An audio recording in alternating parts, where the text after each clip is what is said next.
peace, and love. Welcome to another beautiful edition of the Fate.org podcast.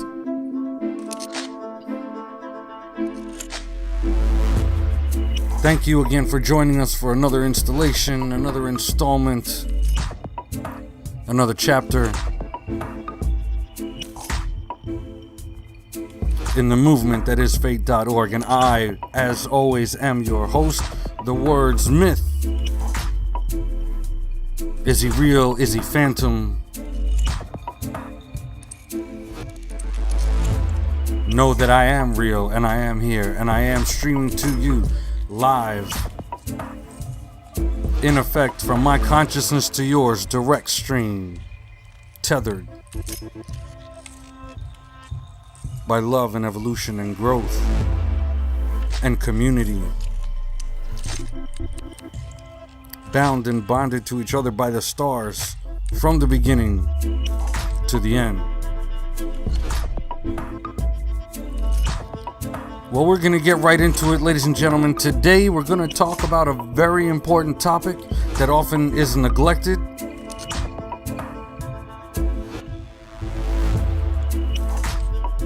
Today's show is going to focus on the issue of homelessness in America, and then, of course, at large.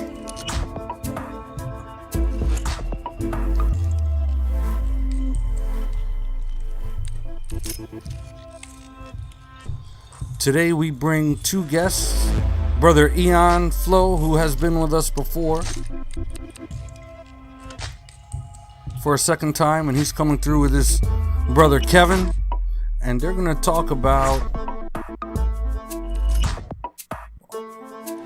the situation of homelessness and not only the perceptions around it, but more importantly, solutions to the problem, as well as the need to and ways to reevaluate and readjust and reconfigure our perception as individuals and as a society regarding this topic and the people who are this topic, because it's not just a thing. It's a topic that the common denominator is people in a situation that need help, a deep help, because the problem is deeper than just not having a house.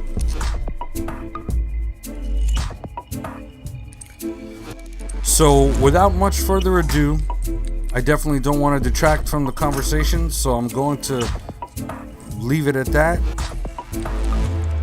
And as always, just so you know, the objective is to have video for every podcast moving forward. So if you're listening to this right now on audio, be sure that there is a video on YouTube, as well as posted to the website, as well as posted on Facebook. If you're listening right now and you want to see the video and you want to see myself and Brother Aeon and Brother Kevin have this beautiful conversation, please do. The opportunity is there. Either way, no matter what the medium, thank you so much again for being present and being here and sharing this time and this space with me and your energy and your consciousness and your mind. I really appreciate it. It's important. This is important for me, for you, for the soul, for society. So let's do this together. Peace. Let's get into it. Yeah.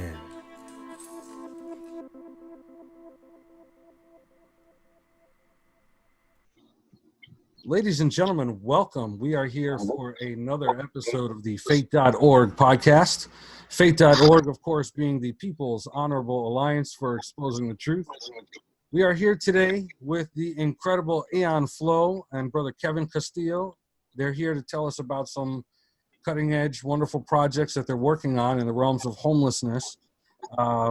Always great speaking with Aeon and anyone in his circles. So I will let Kevin go ahead and lay the groundwork. What do you guys have going on, Kev? Well, thank you so much. I appreciate you having us on your program and your kind attention. What we're working on presently, we've got a bunch of different projects, but the main thing is to focus on global issues of homelessness. We like to refer to it as houselessness because we all have a home on this planet. And in the neighborhoods that we live in, whether we have a house or not, but we'll just refer to it as homelessness, hunger, and poverty at this time. And we're just presenting to the world that right now we have the technology available, we have the resources, one per day with a 3D printer. But you're starting to chop out a bit, Kevin. I'm sorry, hold on one second. Yeah, the connection is getting chopped. Let me see if I can take it off speaker or something. Is it any better? No, it's the signal, not so much the phone.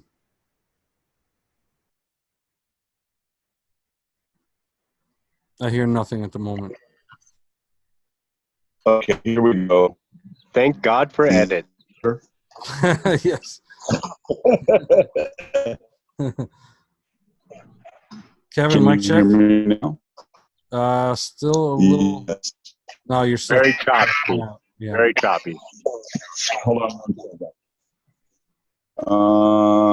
second. Ladies and gentlemen, welcome to the Fate.org podcast. Take 13. Is this better?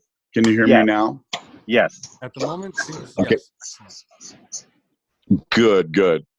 Well, what we're doing at this point is working with several different advanced technologies to bring forth sustainable communities. And what we're doing right now is putting together an intention and a plan to build 50 houses in 30 days and help people get off the streets. Those without houses, we can help not only provide them with homes, I mean, we can print a home in one day with a 3D printer now. So what we're looking at doing right now is getting two 3D printers and creating a healing village model for the rest of the world where anybody can come. And you don't have to be homeless. I mean, maybe you want to print your own 3D healing village. Maybe we could help you with that.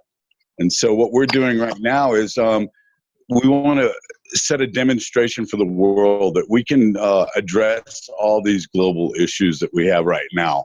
Hunger, poverty. We have the technology. Within a month's time, we can actually build a village with super gardens built in pyramids and domes. And so therefore the community has food, it's sustainable, and not only that, they can distribute the excess food to the surrounding cities, towns, and states for additional income for their community and to improve their quality of life. And that's what we're looking. Actually, we are doing it. We have a series right now that we're filming called Superstars on the Streets, and it's about people who have not only been at the lowest of low without a home or place to go, anybody that seemingly cares for them, but now they're having supernatural success. Not only have they come off of the streets, they're having supernatural success. And if you check out our website and the films that we produced over the past couple of months, you'll see that we have a pilot series with an amazing man named Silo Moses, who spent 6 or 7 months, I should say, living behind dumpsters and eating out of dumpsters. And now he's been recognized by Congress and the Senate for his work in philanthropy. And not only that, he counsels with huge corporations like Pepsi and Starbucks and 99-cent store on how to give back to the community and how to have a social impact. So really what our whole intent is focused towards helping people understand that, you know, just because you're on the streets and you're without a house doesn't mean you're worthless. Actually, we want to transform that consciousness and realize that each and every person, no matter where they're at in their life, they can become a superstar too. And that's what the series is focused on, is those people who have actually accomplished some supernatural success in their business, their life, their impact, the social impact they're making in their lives towards helping others in their community. And so we're focusing on that so that we can give an example, like I said, build a model for people, help walk people from that low being on the streets, living out there feeling like nobody cares for you, but having us, observe their journey, and maybe we can help them along the way. And in my experience in my life, there's nothing more gratifying. There's no better feeling than helping another person achieve their goals, achieve their best in life. There's nothing Agreed. better than that. Agreed. So, first of all, absolutely beautiful concept, and a great intention of work. And so one of the things I wanted to ask, I guess let's start with, so we talked about 3D printing, and we definitely have feedback. So we talked about printing home houses, as well as geodesic, I suppose, domes or regular domes and pyramids as healing centers and energetic spaces and things like that. So let's start with what kind of materials are the foundation for these printed living and healing places that are going to be 3D printed? So as far as the homes that we're looking at right now, we're going to be using a lime-based material. The material is changing daily. We're still not in what we would like to be, which is hemp. We'd like to be growing hemp. That's what I want to see. Yeah, out of hemp. But right now in the United States, that's still behind the times a little bit. In the UK, they are printing homes out of hemp. Right now, they're only in rectangles. So we want to upgrade that because nobody wants to live in a rectangle. Definitely not. People who live in a trailer know what it's like living in a trailer, and we're not interested in that. But we do have some designers on the side too who are producing designs for more of a nautilus shape, as well as several sacred geometry shapes. And that's more what we're interested in. We would really like to build homes that are going to be conducive to the people who are living in them, and creating a space to where they're going to be most productive. And amplified. Yeah. And if you're living in a square, your productivity goes out the corners. Headspace, yep. Yep. And so that's always been a fact, and we've always known that. And so we're still behind the times. I think we're a year out before we can start doing that in the United States, unfortunately. But in the meantime, what we're looking to do is just really get people into homes.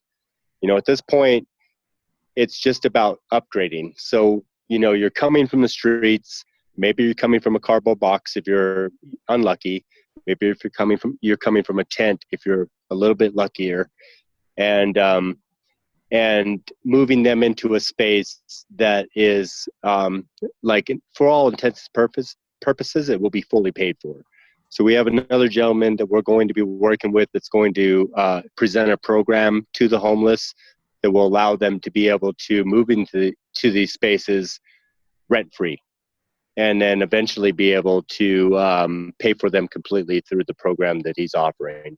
We're not going to offer this on the program on this show tonight. It will be available through our website, and that's only because there's certain particulars that he's working on that needs to be worked out before we make it public.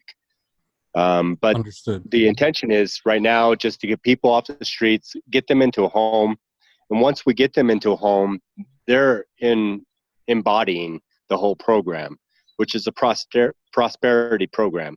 It's about bringing them into a space where they can begin to live and then begin to procreate, not children, but life, and in a way that will offer them a revenue stream outside of their normal day-to-day activity.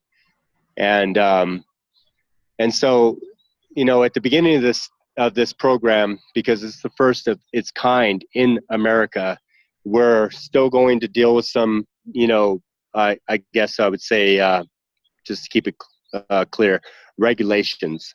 So in some places, yes, in some places we're going to still deal with some things where we can't go all the way forward. In other places, I'm seeing where they're fully open and they're like, you can have all this land and do whatever you want with it. Some of our contracts, and Kevin can confer this, but some of our contracts are beginning in Tucson. Tucson has been a state that I've been following or a city that I've been following for some time now. About 5 years ago, they began this program where they wanted to take and open up a whole street to the homelessness. And then regulators came in and they said, oh, that's not going to work. So they, basically allowed the homelessness to go into the parks. And then that worked out for a little while, and it's still working in some places, but at the same time, you're still having cops show up, harassing people, right, and creating problems. So now what we're looking to do is create, as Kevin has said, more of a healing center where they can come into the space, they can have a home, they can get well. And they can get really well, not just, whatever it is that they're dealing with, on the face, but whatever they're dealing with on the soul, really getting down deep into their issues, how they got there, what they're looking forward to, even those who aren't looking forward to anything, and being able to offer them some sort of incentive to wake up tomorrow. I got you. So the program, I know without going into too much detail, would an integral part of that would be the people producing in some way, being part of some type of labor or work initiative within work trade within the community. Sure. And in the beginning, we're not saying any of that. We're just offering them home. If they sign up and there's one available, they get in. So it's not in the beginning, because some of these people are coming from the street, they have no motivation whatsoever. So they're not going to get up tomorrow and say, okay, what's my job? They're going to get up tomorrow and say, I'm still in a cardboard box. Right. Even though they're in a home with everything that they would need to be able to fully, sustain themselves. So we understand that. So, in the beginning, the first people that are coming into this program, it's going to be a kind of a crap shot. We don't know really who's going to show up. We don't really know what kind of motivation they're going to show up with. We don't know if they're going to be playing games. We don't have no idea. But it doesn't matter. If they show up, they sign up, they're in. And our team will make sure that they're fully in. Like, that person will never be left behind the moment they sign their name to that line.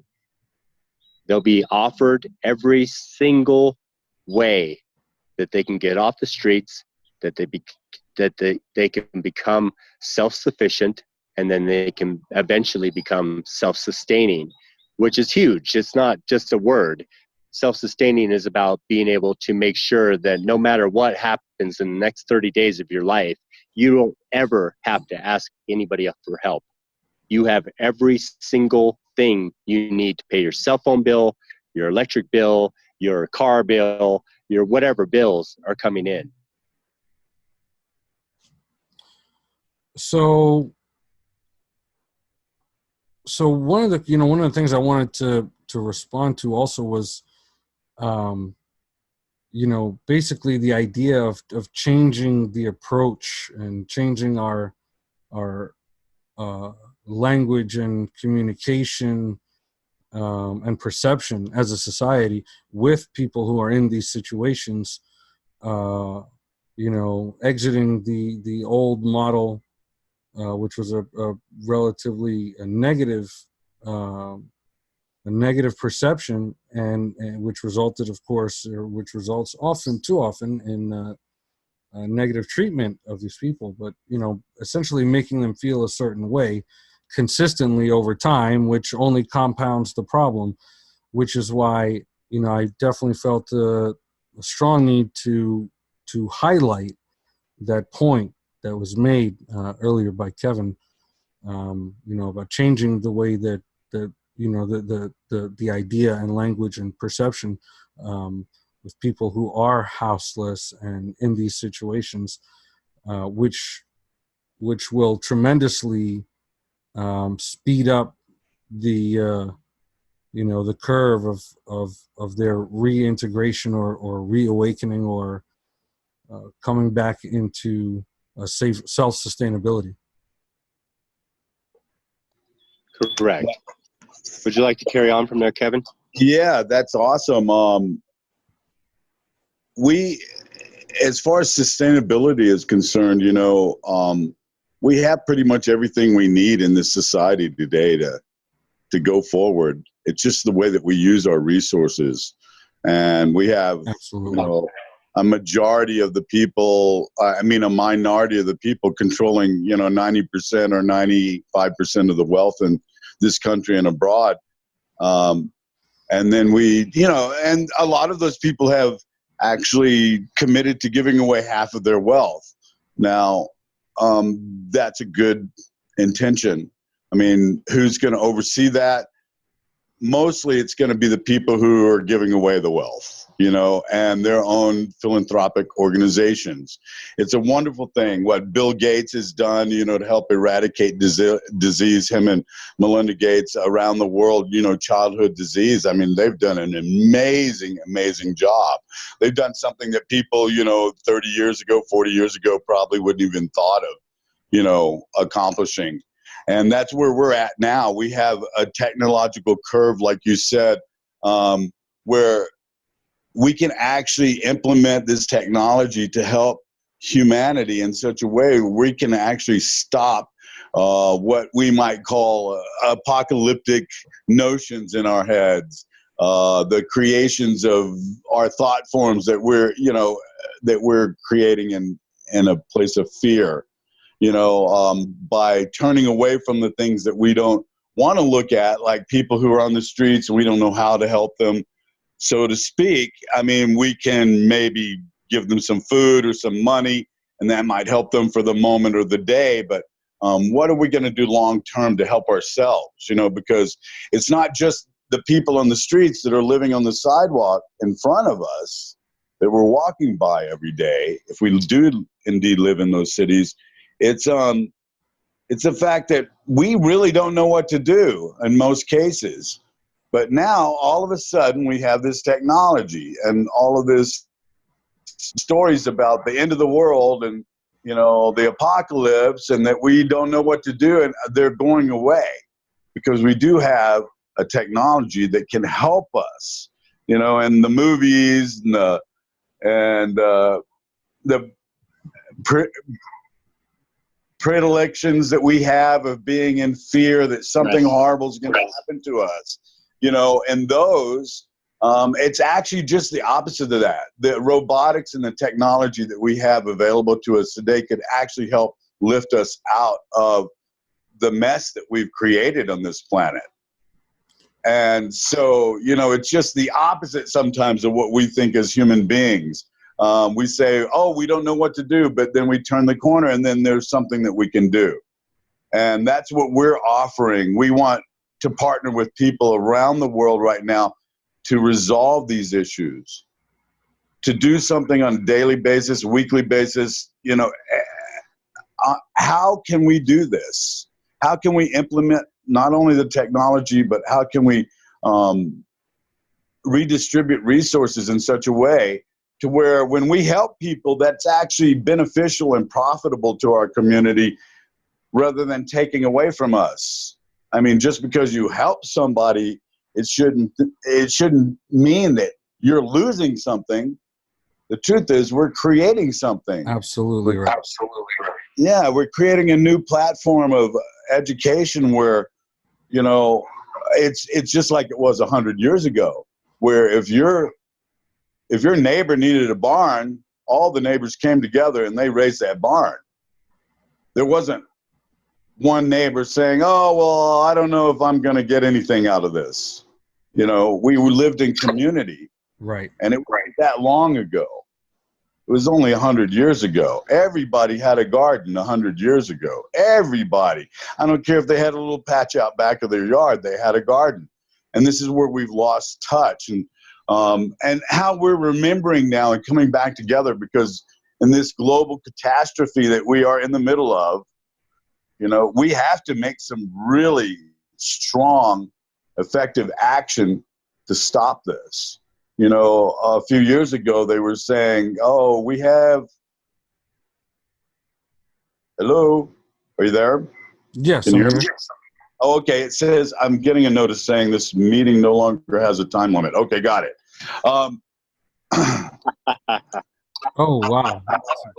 Sorry about that. We have the ability to do this. All we have to do is demonstrate a concern for our neighbor. And I mean, our neighbors could be somebody that could help us in the future. I mean, if you look at the pilot from Superstars from the Streets, Silo Moses has been responsible for helping to feed over 100,000 people. That's incredible. You know, and there are other even more incredibly successful people that came right down from Skid Row, living in cardboard boxes, doing drugs. Not all of them do drugs. Not all of them are addicted to alcohol. A lot of people in the streets, 60% of the people in the street are there because of financial reasons, not because they do drugs, alcohol, or they have mental illness. That's not the case. The mental illness is more a social illness. And that's why we see this happening in our society today, you know. It's a global issue. And if you look, when you look at our website and, you know, look at the thought forms that we want to project and help people adopt in their lives, you know, there's one thing on there you can quote me, and that is, if 1 billion people gave one thin dime once a week, we'd have $100 million a week to address social issues, global issues. That's $100 million. Everything would be fixed. Yeah, we could do some. Yeah, so quick too, you know. And I throw dimes away all the time. That's right. Every week. If you just did that every week, I mean, goodness gracious. I met with a friend last week, a new associate and friend, and he's like, I've got an angel investor for you. And I'm like, well, I knew that I had to come to this meeting today with you, because there's always just one person that you need to meet with and interrelate with. You know, even if it's just that person on the street there that hasn't had anyone talk to them for months or even years sometimes. You know, people just become invisible on the streets. But we have an opportunity now where we can change the whole energy on the planet just by adopting some new principles in our lives. And they're not really that new. Like I said, 100 years ago, if your neighbor needed you, I don't care what it was, you were there for them. If you had to walk a mile to the next farm because you heard that, you know, a baby was being born, or, you know, somebody was sick, you know, you were there for your neighbors. Well, we have neighbors on the street that are living in the alleys. They're living on the sidewalk. You know, they're being chased away from public places by the authorities because they don't have anywhere to go, and nobody's doing anything about it. Well, there is a huge movement, and that's what I want to say, and I'm so excited to talk about is there's a huge movement across this country right now, and that is to help people obtain housing that don't have houses. I mean, there are cities around the country right now. One is Denver, who has and Tucson, where I'm at right now, we have a work program to help people get off the streets. They hire people in Denver. There's a film on Facebook that's been going around. They hire people to clean up the streets. They give them not only money for their work, but they also give them housing. We also have a program like that here in Tucson, but it's underfunded. And that's what we're looking for, people to help us, make the demonstrations. It's not just a demonstration of, good works and that we can help other people. We can show people how it's profitable too. When you put people in a place of sustainability, then that becomes profitable for the whole community. And if you enter into agreements with those people, hey, let me help you. Maybe you could help me. Maybe we could do this together. Then, there's no difference between us, except, over 50% of the people in this country are in danger from week to week. They live week to week at risk of being homeless or houseless. So that could be anyone. There's millionaires losing their fortunes all the time. Tony Robbins, who is pledged his organization to give 50 million people food over the holidays. And he started that years and years ago with one family and then two families the next year. And now he's working with Feed America, one of the largest food distribution networks in the country. Actually, it is the largest, and they're going to match what his organization is pledged to do to feed 100 million people over Christmas and Thanksgiving this year. Amazing. Yes. Well, And we can do much more than that. We can do much more than just feed them. Yes. We can really bring them into a space where they feel well again, where they can start to feel their bodies. I was homeless as well, so I know what it's about, so I know what it's like to be on the street in Hollywood and not have a place to go. And I slept on roofs.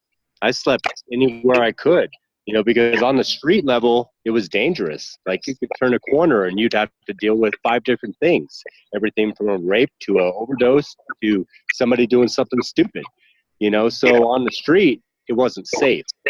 But on the roofs of these buildings that were closed for business, it was completely safe. And as long as I got up at 6:30 in the morning before they opened up, I was good to go. And I did that for a minute, like 2.5 months. And, so I know what it's like for those people to not have any place to sleep, and that's an interesting thing. Like, just not have a place to lay your head at the end of the night, at the end of the day, and not know what you're going to do tomorrow, not know how you're going to feed yourself, not know, where you're going to go next, not know all those different things, and so what we're offering is a way for those people to get completely well. Like, they come in and we have sponsors that are lined up that said, if they come in and they're dealing with drug addiction, we can help them with that. They're dealing with, society addiction or any kind of societal affliction, we can help them with that. We can bring them out of that state, because it is just a state. It's a state of mind. It's something they've become used to. It's become a habit for them. precisely. We want to break those habits, because a habit is just another word for addiction. People have become used to nobody caring for them. People become used to people shunning them. People become used to this feeling that nobody cares what happened to me. And whatever happened to them is like a huge cornucopia of things. It could be everything from landlord showing up one day and be like, oh yeah, I'm going to rent this somebody else for something more. You're out. 30 days, go. And that's a mom with her 3 kids, and she's like, what am I going to do? I don't know what I'm going to do. Can I go find another place for the same price? Is there a place open? There's 90,000 questions to go through her mind, and then 90,000 hours that she has to apply to be able to find the next space for her children to be safe. And that's an exaggeration, of course, but in reality, it feels like that. The stress is so high that for a mother who is looking for a place for her kids, or for any human being who has just lost their job, or has just lost their means, or has just been given some bad news, or has just lost a family member and thus had to lose 2 weeks of work, whatever the reason is that made them homeless or houseless, it's extreme. It's such an extreme that nobody in society is taking notice. They consider them less than because they didn't push harder, or whatever their, rationality is. It's kind of ridiculous in my world. It's like, that person, if you don't know their full story, you don't know the reasons why. So if you don't know the reasons why, you have no opinion whatsoever. Agreed. And that's huge, and so what we want to do is adjust that consciousness. And we don't need to adjust it at the societal level at this point. What we want to adjust it is in the human being that is dealing with it specifically right now in the present. And then adjust their own mindset so they can come into a space to where they can say, I am worthy of life, period. I am worthy of life. I deserve to be here. I want to live one more day and see what I can do tomorrow. And I wake up every day. I mean, I've got 5 different companies. I wake up every single day. What can I do today to make any one of these things that I'm focusing on better for the world? And every single one of my companies are all focused on change. Every single thing that I put forth, every single effort that I give is all focused on change, making sure that what it is that the end result that comes out will then produce such a change that will offer another human being a step up, just one step in their health, in their well-being, in their sustainability and self-sufficiency, and then eventually in living, just living a life that is filled with joy and happiness and amazing, just amazing. Like, oh my. You muted, brother. You muted. You're going on a beautiful talk and you muted it. Right at the best part. It's like, What it is. That's really what it is. It's just about giving them hope. oh man, we definitely missed like an intense 10 seconds there. I saw the movement. I saw the energy. I saw the passion, and we got no sound. But you could tell that what you were saying was very, very strongly from the heart and heartfelt.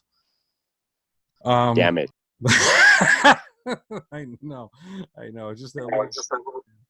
But really, the video says it all. But wow, yeah, I think that the focus, the area of focus. Hang on one second. Kev, you keep going in and out like non-mute. Okay. The focus on actually, so changing societal perception is actually kind of a secondary byproduct of the real work here, which is transforming the person and the spirit that is that person who's been in that situation up to this point and is ready or willing and able and with the desire to do something about that and to now have an outlet for that and is fantastic. And there were a number of things once again that you guys said over the last little while that I did want to touch upon. One of them being that of course we absolutely have and have had for a few years now the technologies available to address, and not simply address, but to solve a good number of the problems that mankind is facing today. And needless to say, the money to make those things happen also exists. But also, like you said, these tools, it's just like the money. It really comes down to who has the oversight, who is in the controlling positions on these types of ventures and products and technologies. And I think that's why it's very important, the work that you guys are doing, the work that a lot of other people on our frequencies are doing, essentially taking back the power and in the realms of these solutions in sustainability, to really force some momentum on the people's side, and take the control away from those who would seek only to profit. Um,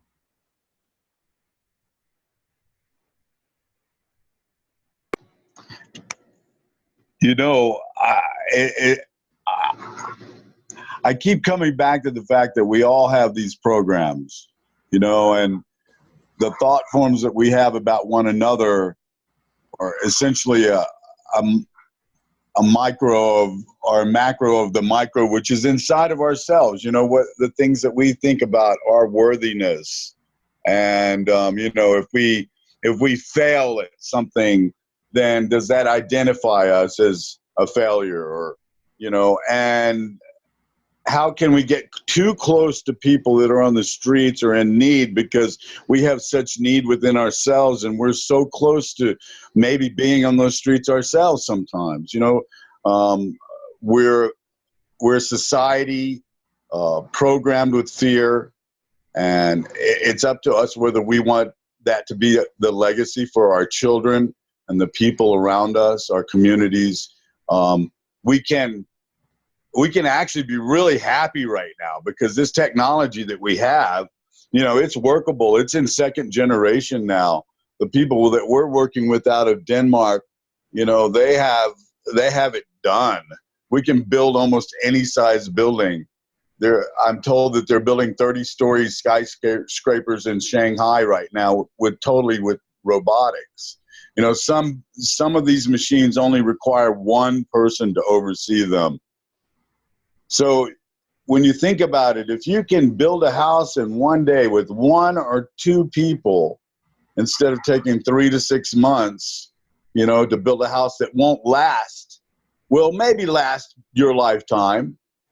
But instead, in one day, we can build a house that could last 500 or 1,000 years. That's right. We're using concrete ink. We call it ink, to print these houses right now. We're using concrete substrates. But there are other things, too, that we're bringing into play with this technology. One of the people that I just met with this last week, Lift Tech, is the name of their company. And they literally have the composition of lime, concrete, everything that you need in your magic fairy dust. I call it this because it's a dust that he can literally lay a road by just adding his compounds to the dirt and pressing it down.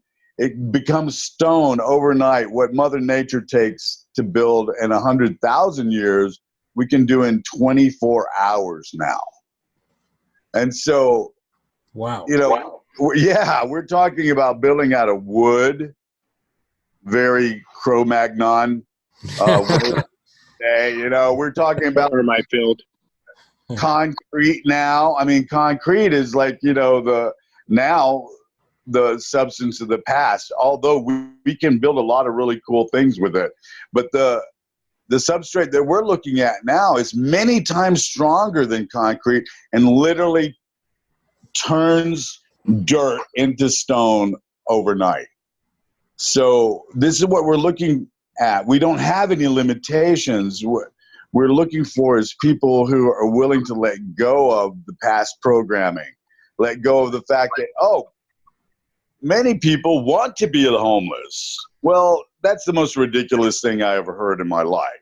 You know, I was actually going to bring that up. I was going to bring that notion up. Yeah, I wanted to hear what you had to say on that. right. Many people say this because that's part of our program. You know, and then some people even on the streets or living in the deserts or wherever they're living in the trees out there, they think also because they're programmed, oh, I want to be homeless because I don't want to deal with all of that.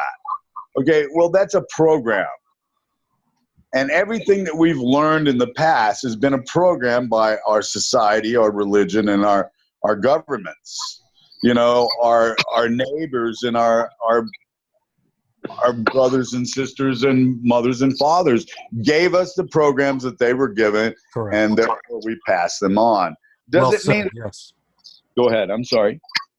No, I just want to say that's well said. Please continue. The language is excellent. People need to hear that. Yeah, we don't have to accept these programs. In fact, we're here to break the chains. I mean, we're talking about generations and generations of our ancestors that worked really hard to get us to where we're at now. We stand, according to the Native American nations, this is the way they say it, we stand upon the shoulders of our ancestors. And they worked really hard to help us get to where we are now. What are we going to do with that? Are we going to break the chains of the past that, you know, kept us in slavery to some programs? Or are we going to serve some people some food, grow some food, find houses? Yeah, build some houses, find our roots again. Grow some hemp. And support the next 7 generations. That's right. If we don't do it now, nobody's going to do it. I heard a figure the other day. It used to be 20 years until we had to make a decision about our carbon footprint. And then it used to be 10 years. And then it was like, well, I just heard a figure that if we don't change in 18 months, we're doomed. We have to make a huge difference right now. We cannot wait for this anymore. And whatever good that you can do in the world, please do it. Because you know what? It's the history and the future of your family, of our children, of the people that we love. It's up to us. Nobody's going to do it for us. I mean, a lot of people are waiting around for, you know, I don't know, maybe a robot to come and save us. But those robots are part of a program too. And it depends on how we program them and if they're going to help us or not. You know what I'm saying? For sure. No, absolutely. So, you know, we have a solution. We have a plan. We're doing it. Nobody can stop us. And we need all the help that we can get in the world. You can go to our website and you can see a very basic outline of what we're doing right now.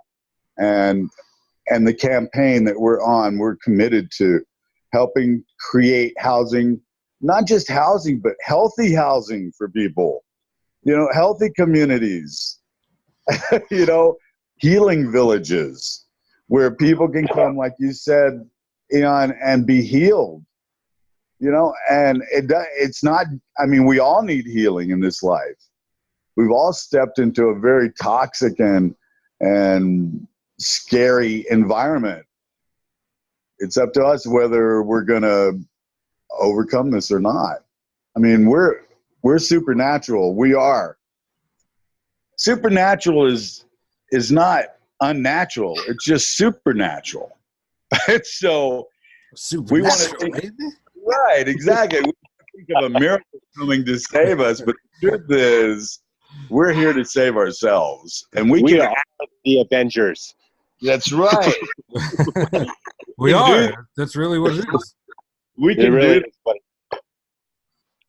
Now, I wanted to say, you know, again, it's everything is about perception. It's such a, a malleable thing, but people don't know how malleable it is. They don't know they can change it whenever they want, for their own benefit and for the benefit of the overall biodome. And, there's this old kind of this old program to take from your words that so many people have this feeling of what can I do? What can little old me, what can I, one person, what is my little action going to help? And that is, again, another, really bad idea and bad, program to a place to start from when thinking about or talking about doing and helping and being a part of, because every little bit certainly does help and does count and does affect change and does have resonance for vast distances, miles, and vast years to come as well. And so again, perception, I think, self-perception, perception as part of community and part of species and part of planet and part of solar system and part of universe and so on. All of these perceptions need to be kind of brought back into sacred harmony. Oh, Totally agreed. sir. And as we bring them into sacred harmony, we develop our new civilization. Yes, sir. And it's civil. That is the first part of that word. It's civil. What does civil mean? It means basically acting in kind to your neighbor. Always acting in kind. And in kind has always been an amazing thing for me. It's like, what is that? What is that? In kind. To be in kind to someone. What is it to just be kind to someone? Does that mean I give them a smile? Does that mean I give them $2? Does that mean I share some wisdom? Does that mean I give them an up? I give them an offer. I say, hey, I got a job. You need some work? What is in kind? But in kind really is about just being civil, just recognizing another human being wherever they are and saying, I'm there too. And even if I'm not there, like right where they're at, I've been there. And even if I haven't been there, I've been there. I've still been someplace where they are that I can see in their eyes or their clothes or their stature or their personality or their whatever. And acting in kind means I'm not going to put you down. I'm not going to think bad thoughts. I'm not going to do anything other than act very much in resonance with you right now because you're in my presence. And this minute will pass, but this minute can never be lost. And the way this minute never gets lost is by simply offering kindness to another when they come into your path. And that's a huge thing, just simply saying hello, just simply asking, how's your day? Just simply recognizing a tear and giving one moment of my life, which I never give back, to them. And that's really where we're trying to come back to in this civilization. Because in this civilization, 90% of the people walk on by. 90% of the people think it's a joke. They think it's a scam. And granted, there are a lot of scammers out there sitting on the corner asking for food or asking for help when they've got a Mercedes in their backyard. That's the truth. And that's a game. But that game was created out of the same sickness that created the problem. So it's not a real thing. It's just something that simply happened because of our way of thinking. The way we look at our world as a whole, is the way we look at our world in part, which is our, 100 people or our 5 people that we have surrounding us. Whatever that thing is, we call it society. And I'll say it, society is bullshit today. Society isn't a real thing. Society is memes and gifs and jokes and play. And Kardashians and all that. Nonsense. And the press will push it the hardest they can. And they're the most highly funded corporation in this world right now. The press. That's the control are funded system. And they have more money than any of us to do anything. And all they do is go capture a single picture, and then they go, oh, that's a huge story. And somebody gives them $100,000 to push it forward. And that's a real thing. But if you gave me $100,000, I guarantee you I'd feed 100 people and put 100 people in homes. And that's a real thing. So that's what we're trying to shift. We're trying to shift this global matrix that feeds the full and change it into feeding the hungry. Because when you're really talking about the hungry, that means I haven't eaten for 3 days. That means I have no water or no source for water. That means I have no hope. That's a huge thing. That's what we're talking about. Shift that money over into those people who have been left behind and give them hope in a way that is not just hopeless. It's not just about, oh yeah, I helped that guy out and he went over there and did this thing and blah, blah, blah. No, it's about helping that guy out and then showing up tomorrow and saying, how'd you do? And sitting with that brother or that sister and say, how'd you do?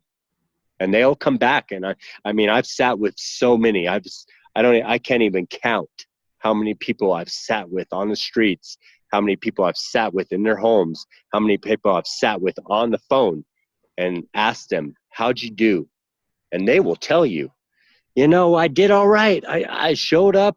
I did everything they told me to, but then they were like, blah, blah, blah. And then they're disheartened. And that's where we want to break away from that. Because in this world, we have so many people that are operating at a day-to-day basis. And to me, it's just another addiction. They're operating according to status quo. So their job tells them they have to do this, they have to do that, and that's the protocol and blah, blah, blah. And anybody who shows up less than that is fired. In reality, it takes time to learn a skill. It takes time to be good at a trade. It takes time to develop a career. All these things take time.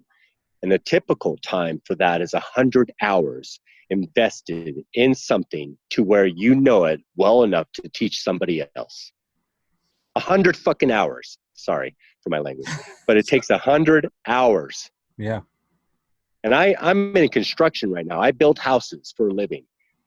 And I know it takes more than 100 hours to build a house. Oh, yes. Right. Now, I've walked into $1 million houses and been downstairs in the basement talking to the contractor and leaned against a wall and had a crack on me. So that means the guy that built that wall didn't know what he was doing. Yep. Yet he was still hired and paid well and left a job. And that's what we want to break. We want to break this habit of doing less for more. We want to break this habit of people showing up at your door to do a job and actually completing the job to the best of their ability and actually having some kind of recourse in that if they don't have the ability to complete the job. To have somebody else to step in that service industry and say, Okay, they didn't have enough skill. And in this world, we don't have that. We don't even have a measure for that. You know, if somebody shows up, they do a job, they do it wrong, they do it bad, blah, blah, blah. They hire somebody else, or they're left in defunct. They're left with a less than par, you know. Finished product. Yes. And that's all part of the same civilization thing that we're talking about. It's about this thing that was created about 100 years ago, where people were educated in a certain way. And I'll just say this very shortly and succinct. They were educated in a certain way, and basically that was an education from a father or a mentor or whatever that said, this is the way you do a thing. And if you do a thing like this, it will move forward and you'll be fine. In fact, in some cases, because the people that were being presented with this thing were less educated, so then they didn't know that they were receiving less than par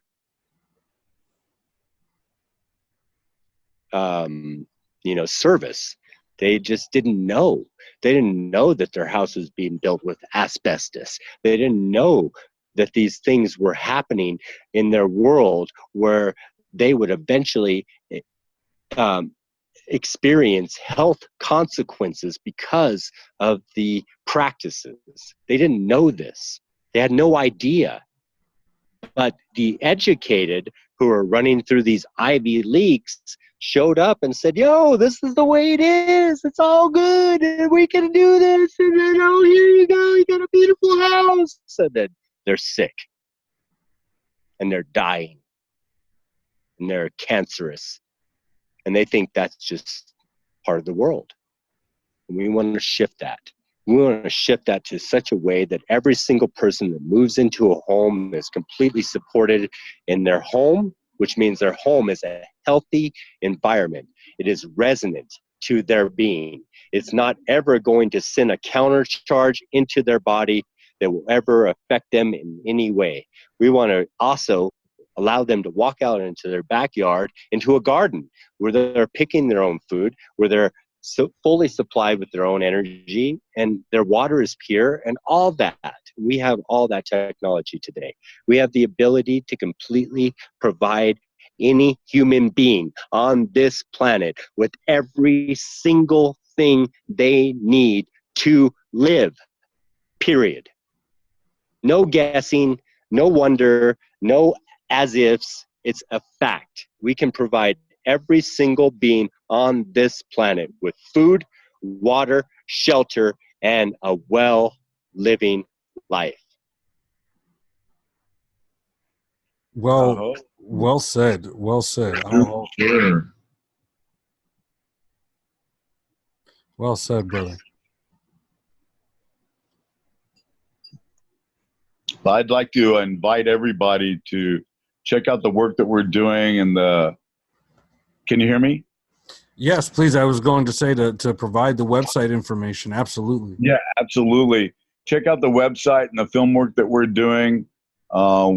We're creating a series based around these premises that we're sharing with you today, that, you know, everybody is of unlimited benefit to our society, to one another, that we're all neighbors with one another. And it's called Superstars from the Streets. You can see the first 3 segments that we produced over the past couple of months online. Just go to our website. It's lifespringsglobal.com. It's life, L-I-F-E, springs, plural, S-P-R-I-N-G-S, global, global.com. And consider making a donation to the work that we're doing. The more you give, the more you get in this world. And whatever goes around comes around is our slogan. So please help us to help each other. You know, we all need help in this world. And, you know, if you donate as little as $2, you can take that off of your taxes. That's a tax deduction. And, you know, they say that the easiest thing to give when you have money is money. And so please make it easy and help us to help each other, and we'll give you credit for that. We'll love to reward you with all sorts of gifts when we come out with our new line of food called So Beyond Organic. We want to send you guys samples and boxes of food every week, every month, and we'll have a subscription service that we'll set up soon. Please follow us on all the different media sources, Facebook, Instagram. It's Life Springs Global. And we really appreciate all the help that you can give us, not just financially, you know, with your energy. And please talk to people, talk to your neighbors about what we're doing. And, you know, whatever you can do, share your voice, share your energy. We'll be building houses in your community soon. So help us to help you. That's fantastic, Brother Kevin. Thank you. You know, you guys are, you know, as I knew before getting on the call without really knowing too much of the details, I knew that you're working on something very special, and indeed you are. And I hope that this podcast and its energy and its intention makes its way and permeates society and finds itself in, you know, in the presence of the right ears and the right minds and the right hearts to spur and ignite spirit to do things, to help, to be a part of, to donate whatever little possible. Everything helps. To consider and to think about how one may be able to reach out, connect with brothers Kevin and Aeon, and integrate the program and the model in whatever state, city, country you may live in. These things are all possible, and I definitely also look forward to maybe doing a follow-up on this soon, to follow along, you know, where the docu-series is going, and also the evolution of the program, and to get more of the details of the work part of the program and things like that, the things that weren't able to be touched upon today. We should definitely set a date and come back and get back on the horn maybe in a couple months and you know, see where things are at. And I am definitely going to provide links for you guys, for your website, and any other links that you want me to put out there for people. I will do that. Again, that's lifespringsglobal.com to check out the work that brothers Kevin and Aeon are doing right now. And gentlemen, I thank you deeply. I'm honored to have shared this space and time with you, and these words and these ideas and these intentions, and to get them out to the world. So humbly, thank you. Thank you. Thank you so much. Have a wonderful day. Peace and love, brother. You as well. Peace and love, gentlemen. Thank you.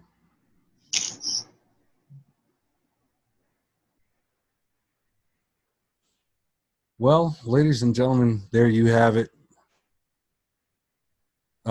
Wonderful show, wonderful podcast. Always a pleasure to speak with Brother Aeon, and very, very nice as well to be meeting with and speaking with Brother Kevin today. I mean, man, you know, there's just there's a lot in there, a lot that is. It's not just as simple as a topic of houselessness. Really, there is such an important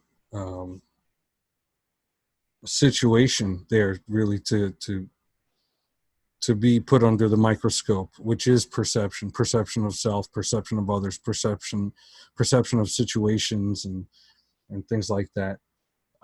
So, you know, and this is all part of emotional development, emotional growth, emotional intelligence, understanding, empathy, and these things, which, you know, are definitely much easier to attain through experience. I mean, that's really the best way. So if there are experiences that you just haven't had, whether through just happenstance, or more often than not, it's due to, one blocking oneself off to certain situations due to preconceived notions and perceptions, and not allowing life to be organic, and in doing that, you really cut yourself off from a lot. You really do yourself a disservice. Allowing life to unfold organically truly provides the most enriching experience and leaves you, the most profoundly changed for the better every time, if you choose to live that way and with that intention of wanting to experience all that life has to offer, and all all of the information that life has to give you in order to better see and better understand what this really all is, and what we are, and what the purposes are, and what our powers are. So great. Another one in the books, and I thank you very much for listening and for being here. Once again, I am your host, The Wordsmith, and this has been another episode of the Fate.org podcast. It was fate, and that's a fact, ladies and gentlemen. When it's all said and done, and everyone realizes that everything I've been trying to tell you for many years was on point, as it has been unfolding for the last decade plus, and will continue to do so, and as you have your realizations on a lot of the topics that are discussed on my show, on my website, the fact that you are coming to these things, the fact that you're having these new ideas come to you and kind of expand your awareness, I can only say one thing about these things happening, and that is that it, in fact, was fate. It was fate. Ladies and gentlemen, peace and love. Thank you for joining us today. I hope to have you next time listening once again to the podcast. Take care. Much love. Do your part. Thank you.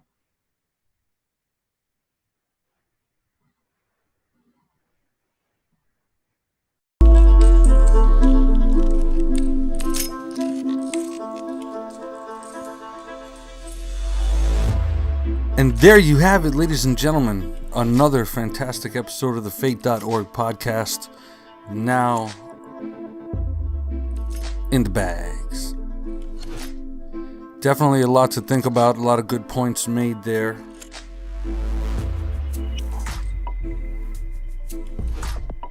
A lot of good thoughts and ideas surrounding perception and surrounding the problem of houselessness and the solutions put forth.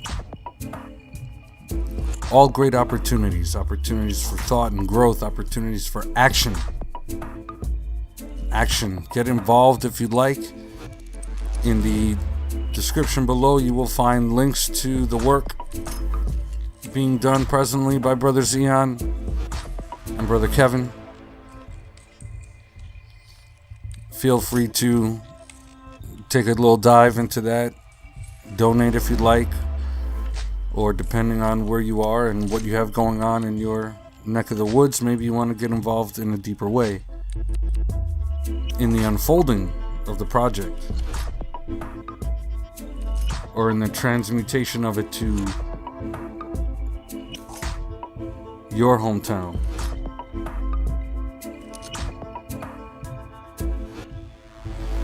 As always, please do me a big favor. It's really just about the only thing that I ask that you do for me to help the cause, the movement.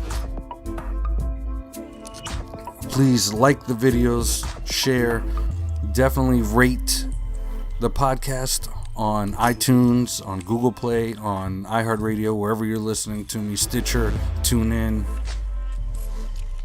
Please rate, share, help me gain a wider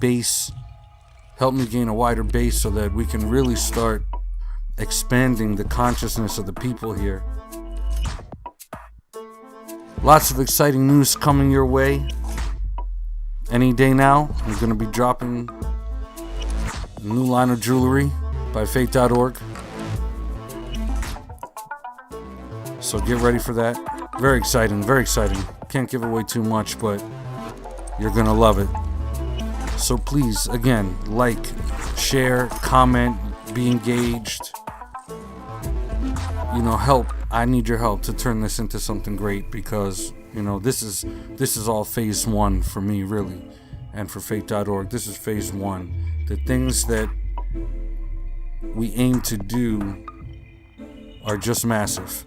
So without any further ado, I'm going to leave you with some parting words here that I feel are really apropos at this time based on, the content of this podcast. And I don't know how many of you know if I've ever said this before, but I am a spoken word poet. Award-winning, actually. I've done a number of slams in my day, and I have won some slams. So anyway, here's a piece that I did. It was done many, many years ago. I was sitting in an airport, and I had this experience where this guy came in. I sat down in the Starbucks. This is actually in Orlando Airport, where in the inside is there's a hotel and there's stores and such. And I went to the Starbucks and I wanted to write, and I sat down. I took out my marble notebook and I creased the page in the middle so that it wouldn't be encumbersome. And I sat there for about 40 minutes with a blank page and nothing to write and just staring at it. And I had no content. And I saw this guy come in. He had kind of, raggedy looking a little bit, but not too much.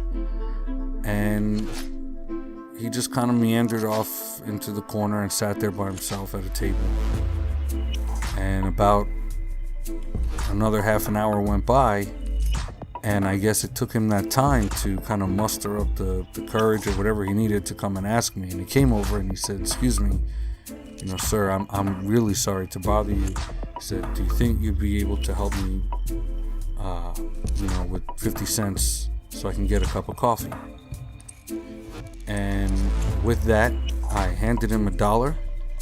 And at the moment that he took that $1 from my hand, this entire piece came to me. And I just furiously hit the paper with the pen and wrote and wrote and wrote and wrote. And 20 minutes later, it was done. It just poured right out. Boom. And what it was, putting a story to this person who's in this situation. Because oftentimes we are very quick to judge people and, how, regarding their circumstances and why they might be there. And we come to conclusions, and they're often wrong and based in stereotype and different, shortcomings of our collective communal consciousness, at least for sure here in America. So anyway, this whole piece just came to me, and so it's very befitting of our topic today. So I'm just going to end our time today with that piece, and the title of it is $1. All right, so take a listen, and we will catch you next time here on the Fate.org podcast. I am the Wordsmith, your host, coming at you every time, bringing facts, bringing knowledge, bringing consciousness, raising your vibration, so that we can collectively make this place a little bit better for all of us. You know what I'm saying? It's much peace, much love, and I'll talk to y'all soon. Peace.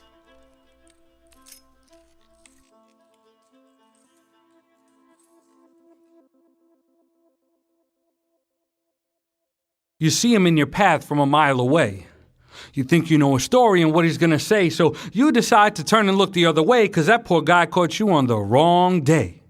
And as you pass his broken down, rag-wearing ass, his hand climbs to about half-mast, but not so fast. You won't catch me like those last few chumps to pass who reached into their pocket stash and donated coinage towards your next bag of hash. Shit, I need money too. I owe 50 to the library and my rent is due. I'm leaving for Cancun next week and my dog's got the flu. And just when you think you know your P's and Q's, all of a sudden you hear, "Hey, buddy, God bless you."